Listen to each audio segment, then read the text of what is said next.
नमस्ते। आज हम जासूसी की एक ऐसी दुनिया में चलेंगे जो किसी भी फिल्म से ज्यादा सच्ची और कहीं ज्यादा खतरनाक है। ये एक असली इंटेलिजेंस ऑपरेशन की कहानी है। एक ऐसी कहानी जिसमें हर मोड़ पर खतरा है, धोखा है और हिम्मत भी। तो चलिए इस कहानी की परतों को खोलते हैं।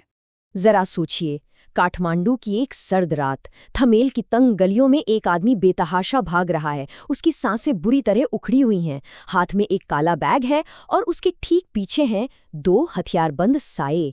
हवा में एक अजीब सा तनाव है। और तभी एक गोले की आवाज गूंजती है। वो आदमी लड़खड़ाकर जमीन पर गिर जाता है।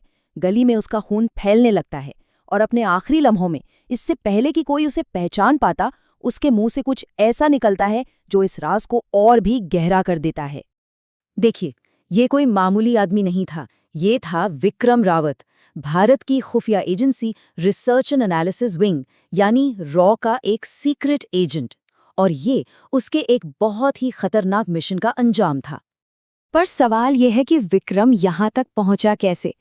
इस कहानी को समझने के लिए हमें थोड़ा पीछे जाना होगा, दिल्ली के रॉ हेडक्वार्टर्स में, जहां इस पूरे मिशन की नींव रखी गई थी।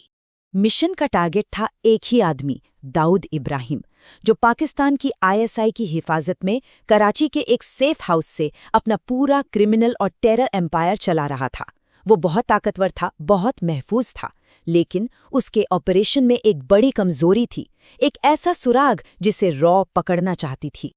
और वो कमजोरी थी नेपाल। भारत के साथ खुली सीमा होने की वजह से नेपाल दाऊद के पूरे नेटवर्क के लिए गेटवे बन चुका था। उसका सारा अवैध कारोबार यहीं से होकर भारत में आता था। दाऊद का पूरा साम्राज्य इसी कराची नेपाल नेटवर्क पर टिका था। सोचिए, फर्जी इंडियन करेंसी, हथियारों की तस्करी, ड्रग्स और यहाँ तक के आतंकियों के आने जाने के रास्ते, ये सब कुछ नेपाल के रास्ते ही कंट्रोल हो रहा था। इस मिशन पर दाव बहुत बड़ा लगा था, और ये दाव सिर्फ देश का नहीं बल्कि एजेंट विक्रम रावत का भी था। उसे इस बेहद खतरनाक असाइनमेंट के लिए मुंबई में अपनी पत्नी और एक छोटे से बेटे को पीछे छोड़ना पड़ा था। तो अब देखते हैं कि विक्रम ने काठमांडू पहुंचकर इस नेटवर्क को अंदर से तोड़ने की शुरुआत कैसे की। दाऊद के ऑपरेशन में घुसने के लिए विक्रम ने एक बहुत ही मेथोडिकल 4 स्टेप वाला प्लान बनाया। ये कोई जल्दबाजी का काम नहीं था, बल्कि एक बहुत ही धीमा और सधा हुआ खेल था। और बहुत जल्द पहली बड़ी कामयाबी हाथ लगी। विक्रम को एक ऐसी रिकॉर्डिंग मिली जिसमें यूनुस अंसारी भारत में जाली नोटों और हथियारों की डील कर रहा था। ये सिर्फ एक सबूत नहीं था, ये कराची से सीधा कनेक्शन था, एक बहुत बड़ी जीत।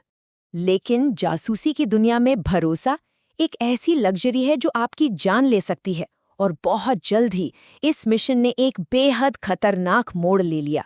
जो सबसे बड़ा झटका लगा वो ये था कि विक्रम का सबसे भरोसेमंद मुखबिर राजेश गुरुंग असल में एक डबल एजेंट निकला। वो दाऊद के लिए काम कर रहा था।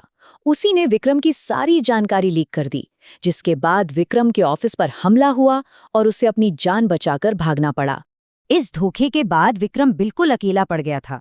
उसका कवर भी खत्म हो चुका था। ऐसे में उसने एक बहुत ही रिस्की दाव खेला, दुश्मन के दुश्मन को दोस्त बनाना। उसने छोटा राजन गैंग के पुराने लोगों से हाथ मिलाया, जो खुद दाऊद से बदला लेना चाहते थे। अब एक नए लेकिन उतने ही खतरनाक साथी के साथ विक्रम की स्ट्रैटेजी बदल गई। अब वो लोगों को नहीं, बल्कि उस एक चीज को ट्रैक करने वाला था जो इस पूरे साम्राज्य को जोड़ती थी, और वो था पैसा। नया प्लान था हवाला रूट को इंटरसेप्ट करना, मतलब काठमांडू के फाइनेंशियल सिस्टम में घुसकर उन अवैध पैसों के लेन देन को ट्रैक करना जो कराची से आ रहे थे। ये एक बहुत ही मुश्किल और थका देने वाला काम था। इसी जानकारी के आधार पर नेपालगंज बॉर्डर पर एक हाई रिस्क ऑपरेशन प्लान किया गया, लेकिन नेपाल पुलिस में किसी की मुखबरी की वजह से वहां भीषण गोलीबारी हुई। मगर उस अफरा तफरी में भी विक्रम ने एक बड़े पाकिस्तानी ऑपरेटिव को पकड़ लिया। और फिर पूछताछ में उस ऑपरेटिव ने वो राज उगल दिया जिसकी रॉ को सालों से तलाश थी। वो जानकारी जो इस पूरे मिशन का सबसे बड़ा इनाम था, कराची में दाऊद इब्राहिम के सेफ हाउस का पता। मिशन कामयाब हो चुका था।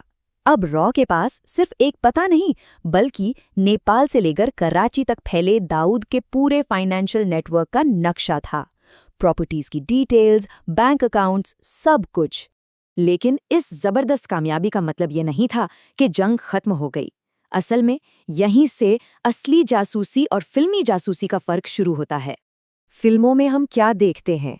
डॉन एक गोली में खत्म हो जाता है, हीरो को मेडल मिलता है, कहानी खत्म। लेकिन असल खुफियागिरी ऐसी नहीं होती। ये एक धीमी, गुमनाम जंग है, जहां साम्राज्य को एक झटके में खत्म नहीं किया जाता, उसे धीरे धीरे कमजोर किया जाता है। तो असल में हुआ क्या? इस ऑपरेशन ने नेपाल में दाऊद के नेटवर्क की कमर तोड़ दी। उसके कई बड़े लोग गिरफ्तार हुए, पैसों की सप्लाई लाइन चोक हो गई।